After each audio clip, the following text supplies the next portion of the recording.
warahmatullahi wabarakatuh.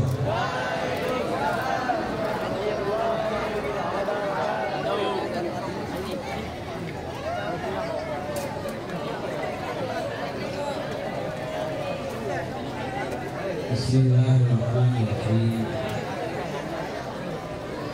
Hamdan wa salam laka ya Allah. Salatan wa salam alaika ya Habiballah. Wa ala alika wa ashabika ya khaira khalqillah. Laka ya Rasulullah. Li jami'i man ittaba'a dinaka ya Habiballah. Haqiqatan min ladun Adam ila yaumil qiyamah. Radiyallahu lana wa lahum amma ba'du.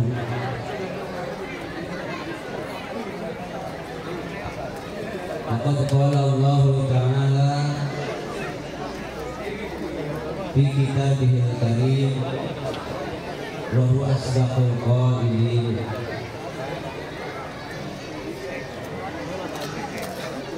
Bismillahirrahmanirrahim. Qul inna sholati wa nusuki wa mahyaya wa mamati lillahi rabbil alamin. La syarika lahu wa bidzalika umirtu wa ana awwalul muslimin. Wa qala aidan inna sholata tanha 'anil fahsya'i wal munkar. Al-ayah. Wa qala an-nabiyyu sallallahu alaihi wasallam. Halo. Ya, diam aja ya. Wa qala an-nabiyyu sallallahu alaihi wasallam.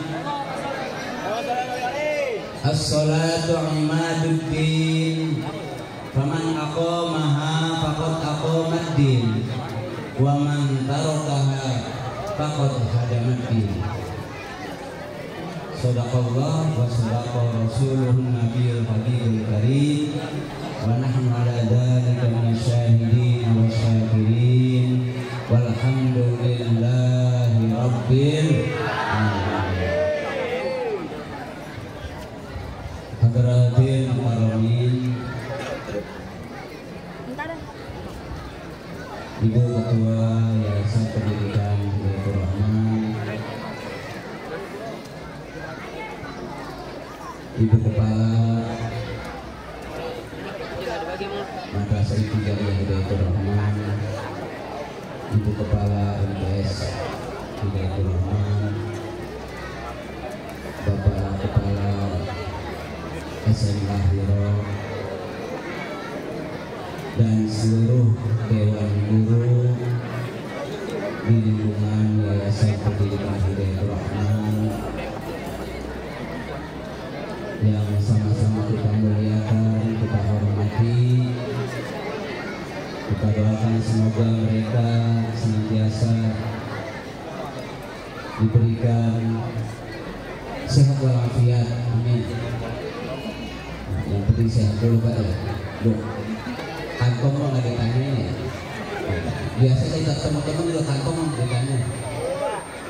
Yang ditanya pertama sehat deh. Alhamdulillah kalau kita sehat bisa aktivitas dengan maksimal. Senantiasa sehat walafiat, barokah manfaat ilmu, barokah umur, tambah-tambah kemuliaannya di hadapan Allah. Halo. Amin apa? Pakai kata tok aja ya. Pakai ilmu pahat nih, kata tok. Kayak belum ngopi kayaknya ya.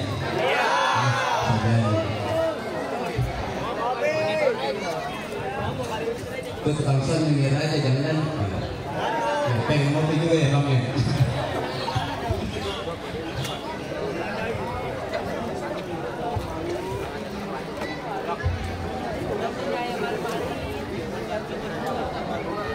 Ibu saja pengasuh pondok pesantren Hidayah Rahman, tentunya yang kita hormati, para santriwati, para siswa, baik dari MI kelas 4, 5, 6, seluruh siswa-siswi MTS dan seluruh siswa-siswi SMA yang berbahagia.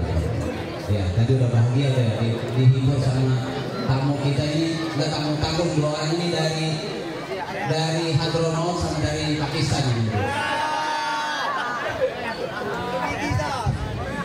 Oh, dari Korea ya. Terus tim Hadramaut dari BSD. Bubulak sonan dikit ya.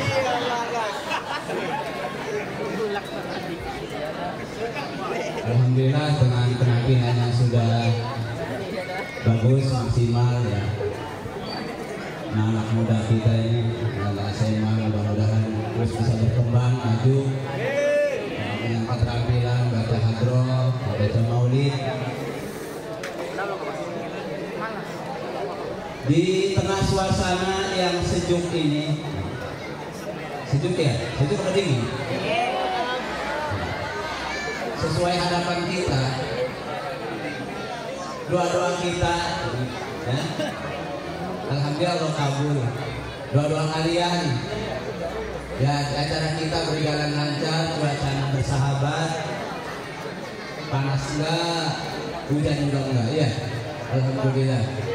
Nah, kalau panas ya ini nampaknya sudah pada kusut ini kalau panas jam segini. Alhamdulillah ini awan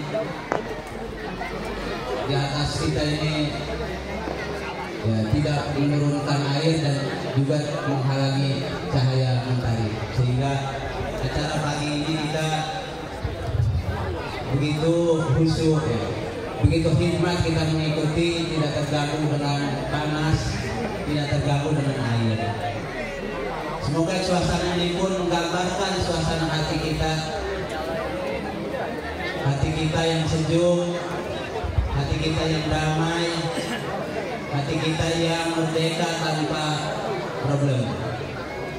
Hati ya tadi. Kalau biasanya problem itu ya urusan-urusan kaitannya dengan urusan-urusan duniawi.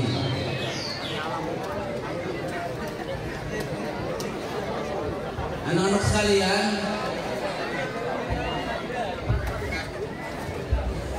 tentu dengan kondisi yang seperti ini,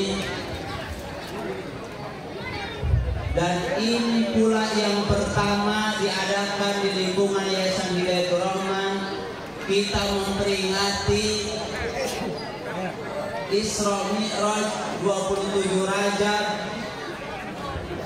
di tahun ini. Ya, betul tidak? Kalian hari ini ngalamin ya? Peringatan Isra Mi'raj 27 Rajab diadakan di lingkungan sekolah. Kalau maulid tentunya sudah sering kita gelar setiap tahun dengan acara yang megah. Tapi acara Isra kali ini di lingkungan kita, di sekolah kita, di yayasan ini baru ini kali kita adakan. Paling tidak ini menjadi satu pembelajaran, satu perhatian buat kalian yang biasanya kalau libur pun beneran tangannya kan libur ya. Paling-paling kamu kalau cuaca begini, kalau anak sekarang ini mager ya, paling-paling ngebungkel iya, melingkar ya, di atas pagar udah gitu. Paling-paling kita kalau cuaca dingin begini, cuaca teduh begini libur, paling-paling tidur. Bener nggak? Kawan ya?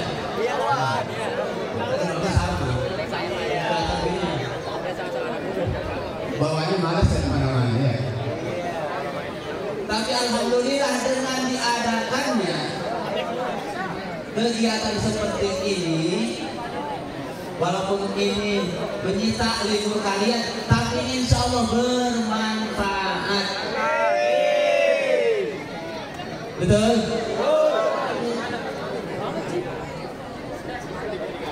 Mana manfaatnya? Nah, di sini diadakan, coba tadi baca apa maulid Nabi, zikir, tawasul, istighosah, ya, baca maulid, itu semua nilai pahalanya luar biasa, apalagi dikerjakannya pada momen hari tertentu seperti Isra Mi'raj. Jadi jangan dianggap sepele ini, jangan dianggap main-main. Jadi hadirnya kalian dari rumah ke sini, melangkahkan kaki kalian dari tempat kalian masing-masing ke tempat ini, Allah catat dengan pahala yang berlipat kan?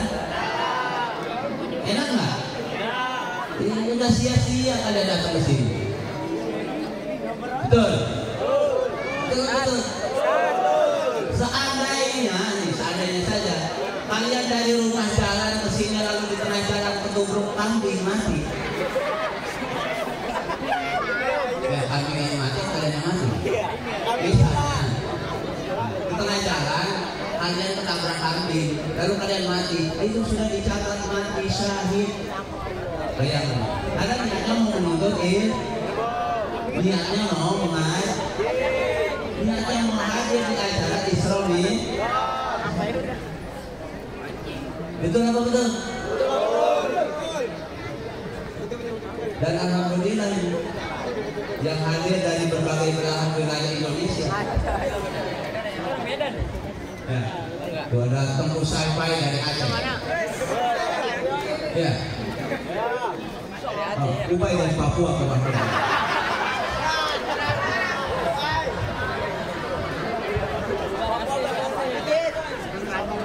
Ya, dari Sabang sampai Merauke menghadiri acara ini, Masya Allah luar biasa. Hanya untuk pengen melihat saya.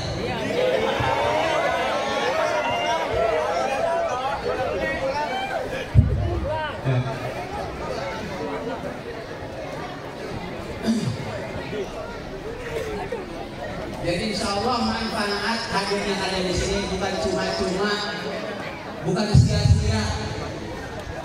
Ya, tadi Bapak bilang paling kita liburan begini di cuaca kayak ini paling ada melongkor. Itu. Tapi dengan kita mengadakan acara yang manfaat ini, insya Allah paling tidak menambah wawasan, menambah pengalaman dan lain sebagainya.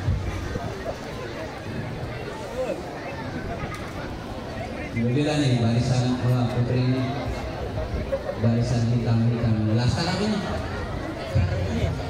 Laskar apa barisan hitam-hitam? Simbol hitam. Biasanya hitam itu simbol rasa duka. Sebetulnya bukan begitu. Warna hitam itu kenapa suka dipakai oleh kalangan para mursyid sufi? Itu menggambarkan bahwa warna hitam itu adalah rasa fakir kepada Allah, tak berdaya di hadapan Allah, rasa fakir, rasa tak berdaya, rasa kehambaan. Itu sebenarnya simbol hitam. Ya, jadi mudah-mudahan yang hadir di sini laskar-laskar hitam ini bisa saja main sendiri.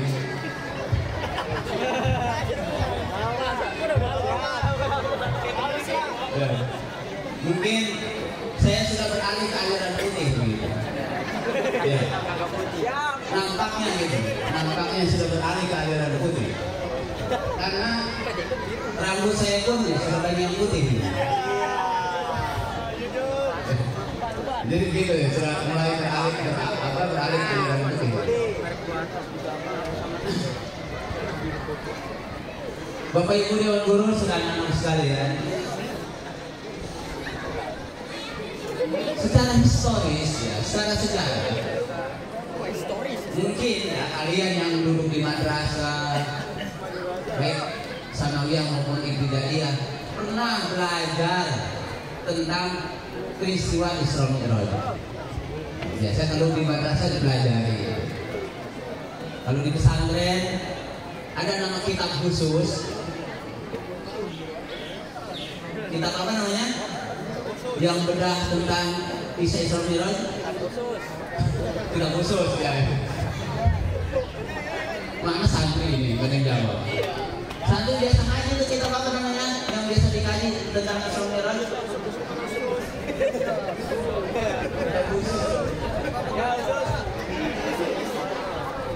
Lagi ketahuan dong kan ngaji. Ya, nggak tahu nih. Kalau tahu biasa jawab. Syekh Ahmad Dardir di Isra Mi'raj, kalangan santri nyebutnya kitab Dardir, itu mengupas tuntas lengkap detail peristiwa Isra Mi'raj dari awal sampai akhir. Kisahnya ada di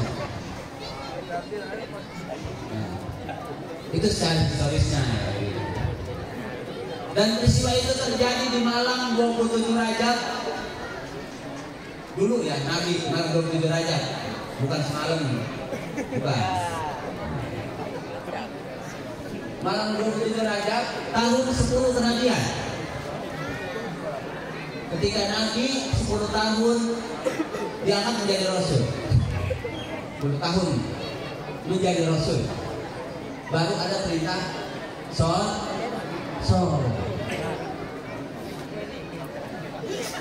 saja ada prosesnya. Ada prosesnya sholat. Nabi diutus, diangkat jadi Rasul, tidak lantas Nabi perintah sholat, tidak lantas Nabi mengajak sholat kepada penduduk Mekah. Karena buktinya apa? Peristiwa Isra Mi'raj terjadi 10 tahun setelah Nabi resmi diangkat menjadi Rasul. Baru di situ ada peristiwa Isra Mi'raj. Nabi diperjalankan dari Masjidil Haram ke Masjidil Aqsa, dari Masjidil Aqsa terus naik ke langit, menembus 7 lapis langit, menembus roh-roh, Sidratul Muntaha, dan beberapa alam-alam malakut lainnya, sampai bertemu dengan Hidrat Ilahi yang suci, sampai dapat perintah sholat yang awalnya 50 waktu menjadi 5 waktu. Tidak lantas begitu Nabi jadi Rasul orang Mekah diajak sholat, enggak. Belakangan semua. Nah, ini proses. Karena mengubah satu budaya buruk, mengubah satu kebiasaan buruk itu nggak gampang. Di saat itu penduduk Mekah, penduduk Arab umumnya terkenal dengan sebutan jahiliyah. 500 tahun wajar dari masa Nabi Isa ke Nabi Muhammad itu jarak fatrah, tidak ada utusan. Wajar kan? Kalau manusia pada sesat, kalau manusia pada menyimpang, kalau manusia pada bodoh, wajar. Karena kenapa? 500 tahun lebih masa fatrah.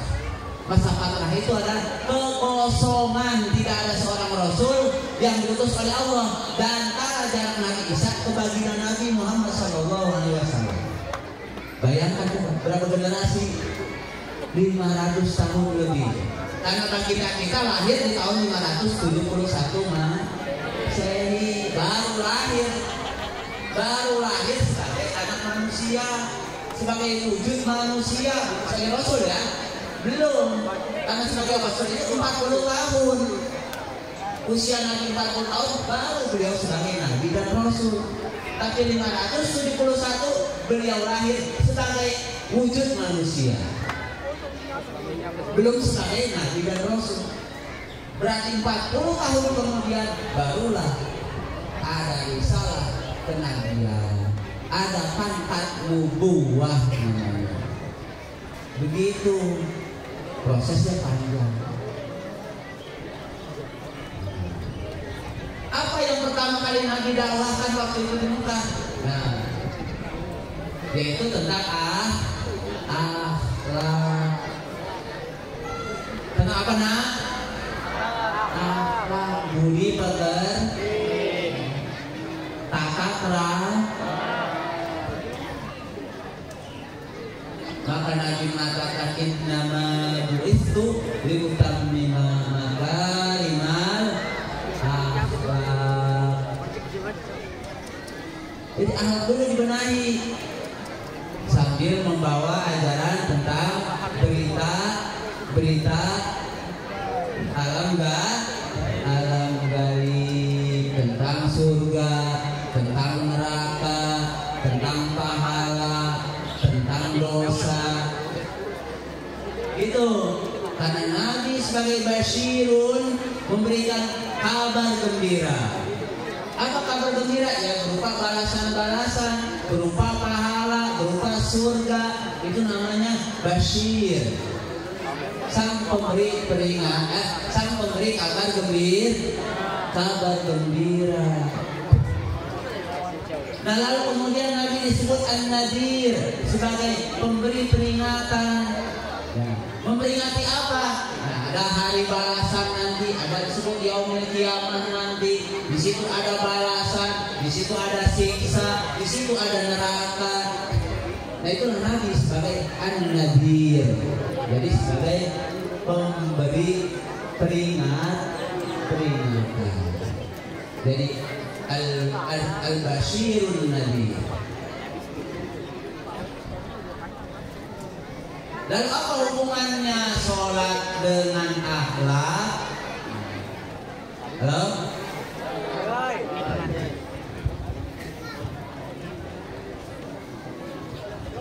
Halo, nah, kalau kamu sholatnya benar, pasti akhlak kamu pun akan benar. Kalau kamu sholatnya khusyuk, pasti perilaku kamu akan sempurna. Kalau sholat kita rapi, baik secara tatanan syariat, ilmu fikih, sampai kepada tatanan ilmu hakikat, ilmu tasawuf, maka kita akan meraih yang namanya muflih, kesuksesan.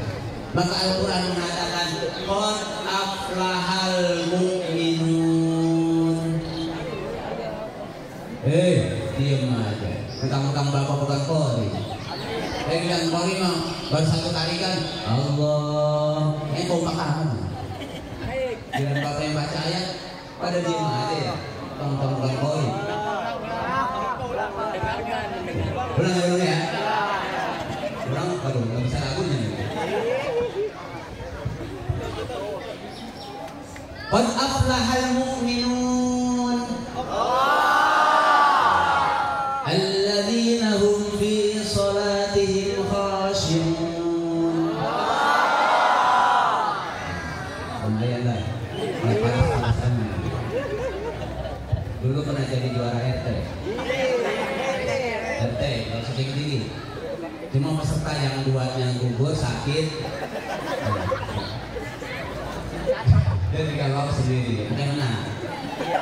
Itu pun karena peserta yang duanya gugur.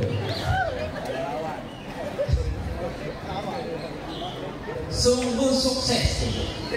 Qad aflaha. Sungguh sukses.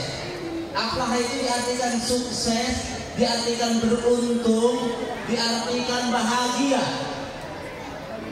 Maka orang yang bahagia muflih. Al-muflihun, orang-orang yang bahagia. Al-muflihun, orang-orang yang sukses. Benar?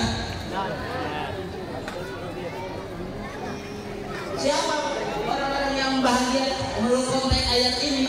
Alladzina hum fi sholatihim khashi'un, yaitu mereka yang dalam sholatnya khusyuk. Coba perhatikan sholat kamu. Ayo perhatikan. Kamu rasa sendiri aja. Selalu sholat zuhur di sini, yang anak MT selalu sholat asar di sini. Kira-kira benar belum? Kira-kira udah benar belum? Ya, meraba diri aja. Kita introspeksi diri aja. Selama ini sholat kita udah benar belum? Udah rapi belum? Apalagi yang MTS. Mentang-mentang takjiman sama gurunya, lagi sholat dipanggil. Siapa itu? Bukan saya Pak. Lagi sholat, jangan begitu. Gara-gara gurunya. Pengalaman pribadi. Siapa itu? Ajamnya apa? Gak tau Pak. Lagi sholat. Itu mungkin saking takjimnya sama guru kali ya. Iya. Saking arahnya bagus sama guru nanya jawab, tapi nggak ada yang jawab atau dosa kata guru.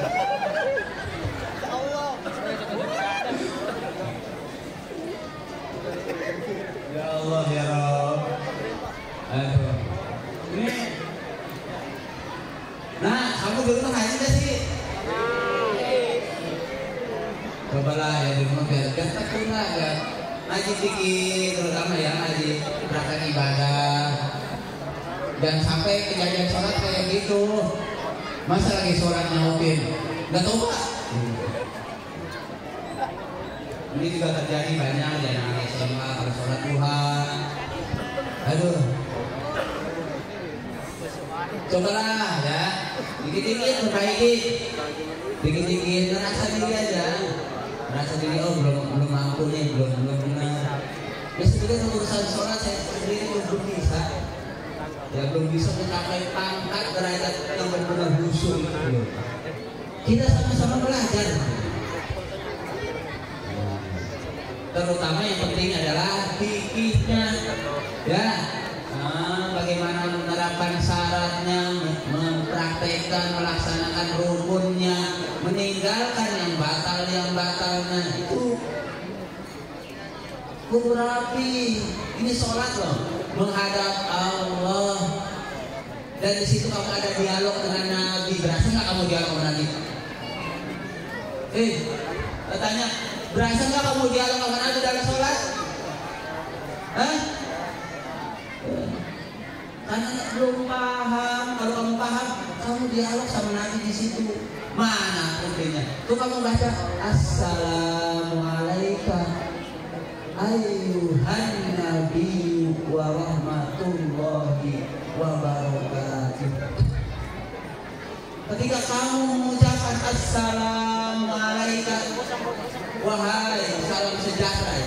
Salam sejahtera atas engkau ayyuhan nabi, wahai kanjeng nabi, wa rahmatullahi wa barakatuh, dan rahmat serta keberkahan Allah kepadanya.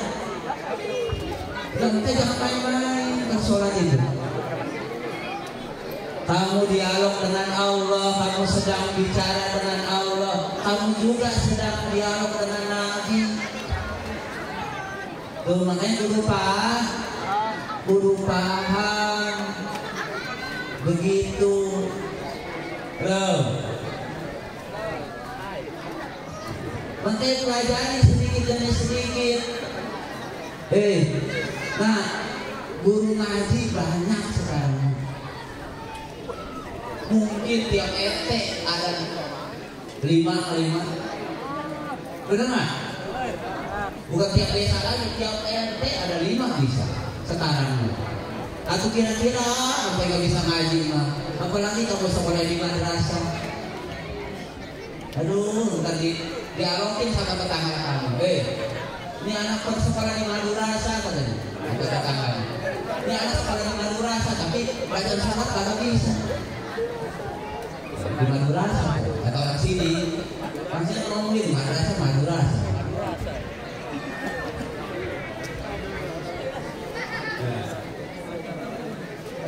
Guru ngaji banyak, tinggal kalian mau atau semangat belajarnya, ya.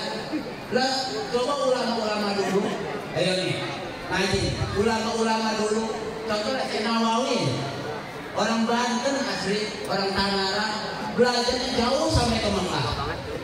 Coba di saat itu tahun 1800, ya, 1800-an, berangkat ke Mekah. Dengan kondisi transportasi yang belum canggih seperti sekarang, berlayar lewat memakai kapal laut yang memakan waktu perjalanan 3 bulan. Prosesnya coba orang belajar waktu itu. Itu bukan sendiri, ulama-ulama Nusantara banyak yang belajar di Mekah. Ya, karena Mekah waktu itu tempat favorit sebagai pusatnya Islam, sebagai gudangnya ilmu. Waktu itu ya, di abad menjelang awal abad 19, sebagai gudangnya ilmu, tempat belajar yang favorit sehingga banyak menarik orang-orang Nusantara waktu itu, orang-orang Melayu, orang-orang Nusantara dari Asia Tenggara banyak yang belajar ke Mekah, sehingga komunitas mereka disebut Al-Jawi. Padahal bukan dari Jawa saja, dan dari berbagai daerah di seluruh Nusantara komunitas mereka disebut Al-Jawi. Itu mereka. Kalian sekarang belajar dekat, belajar ngaji dekat, guru ngaji dekat-dekat, nggak ada yang mau belajar. Masya Allah, kira-kira aja.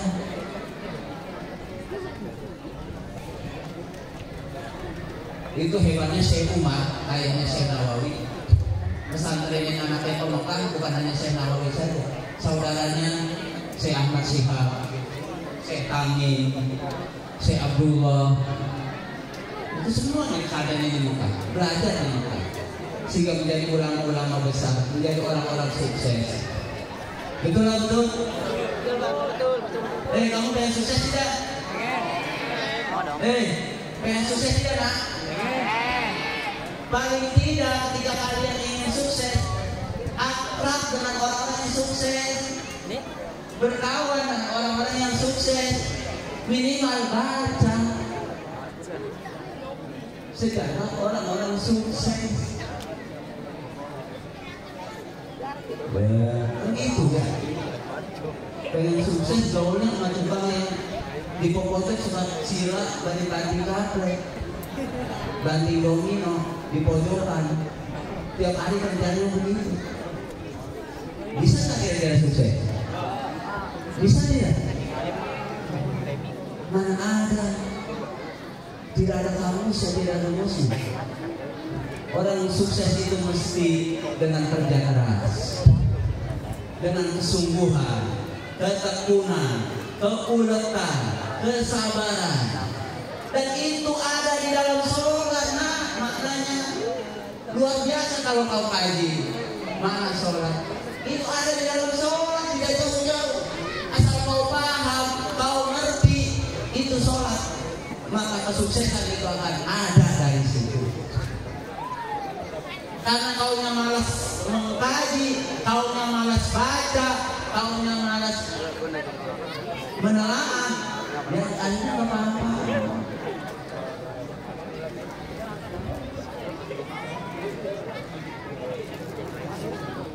Sukses yang luar biasa, dunia wal akhir.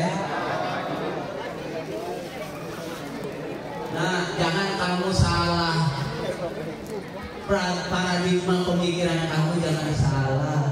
Selama ini orang menganggap sukses itu hanya banyak harta, rumahnya mewah, mobilnya mewah, penghasilannya di atas rata-rata, usahanya maju. Jangan cuma dilihat itu. Itu hanya sisi duniawi. Syukur-syukur ya kamu bisa sukses seperti itu, kamu bisa ditakdirkan bisa seperti itu, syukur. Makanya kita harus melihat dua sisi yang lengkap. Jadi sukses itu bukan hanya itu saja. Kita lihat bagaimana tatanan ibadah kita, kita lihat bagaimana tatanan hati dan batin kita. Karena ini adalah bagian dari kesuksesan. Lalu bagaimana korelasinya sholat dengan akhlakul karimah? Ya sudah pasti orang yang sholatnya bagus, maka amal yang lainnya pun jadi bagus, perilakunya jadi baik, perilakunya jadi sempurna. Karena semuanya ada dalam sholat. Tuh luar biasa seperti itu. mungkin karena kita belum banyak tahu, kita belum banyak menggali, kita belum banyak mengkaji. Yang sudah sempurna ilmu fikihnya, ilmu sholatnya sudah mantap, ya tingkatkan lagi, baca lagi bagaimana sholat secara tarekat, bagaimana sholat secara hakikat. Ya ada tingkatannya, nak. Ada tingkatannya. Ya.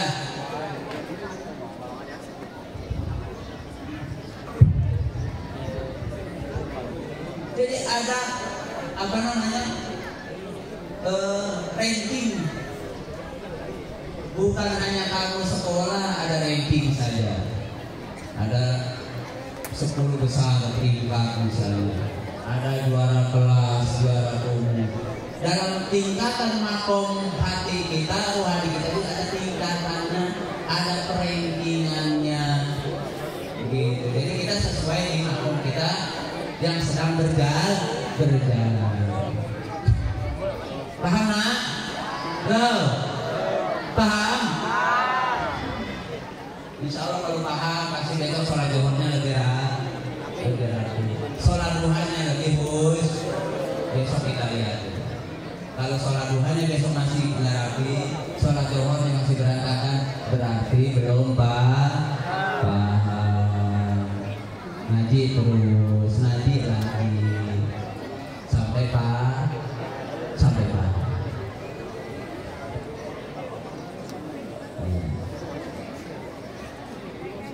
Ini baru bermanfaat.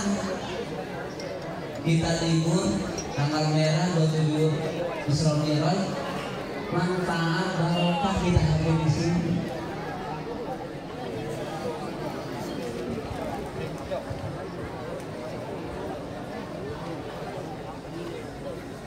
Akhlak yang mulia, sebagaimana yang Nabi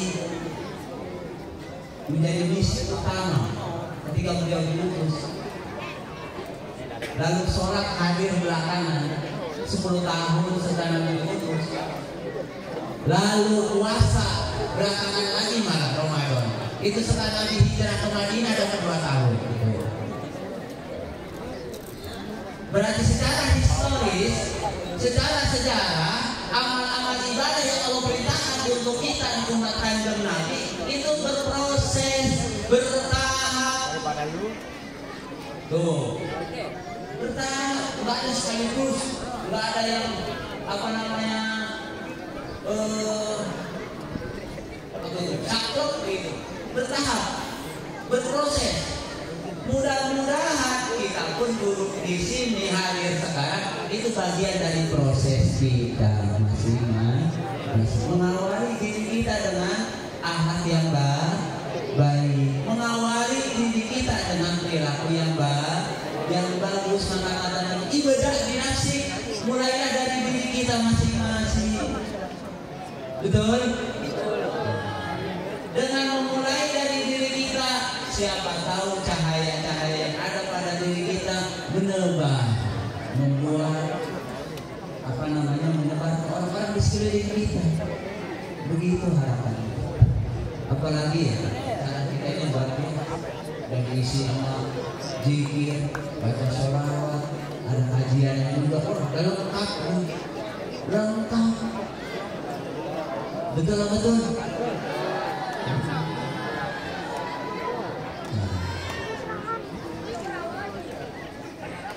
Ini nampaknya yang jawab apa karena semangat, apa karena nahan udah pengen makan. Belum jamnya, baru jam berapa ini?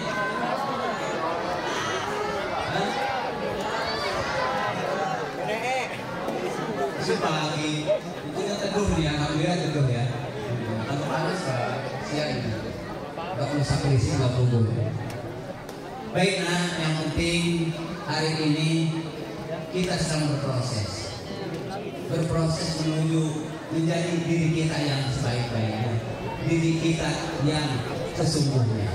Jadilah diri kita yang manfaat minimal untuk diri kita, yang minimalnya itu.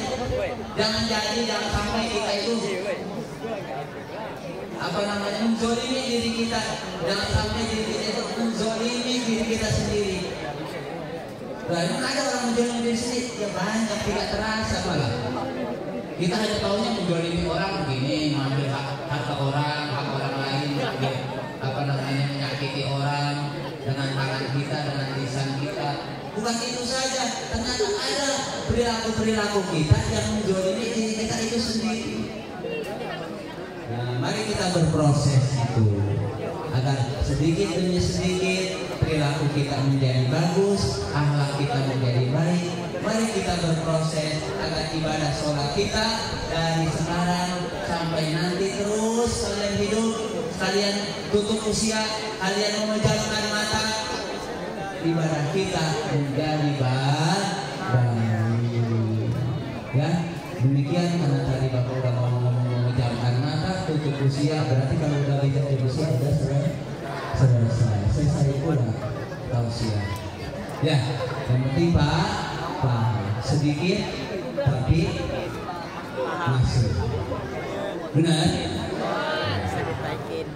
Sudah panjang kalam, demikian kurang lebihnya mohon maaf.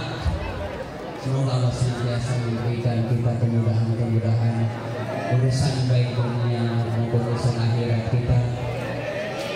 Khusus ya, karena ini sudah masa-masa biasa kalau bulan ini udah masa-masa mulai penerimaan siswa baru, ya penerimaan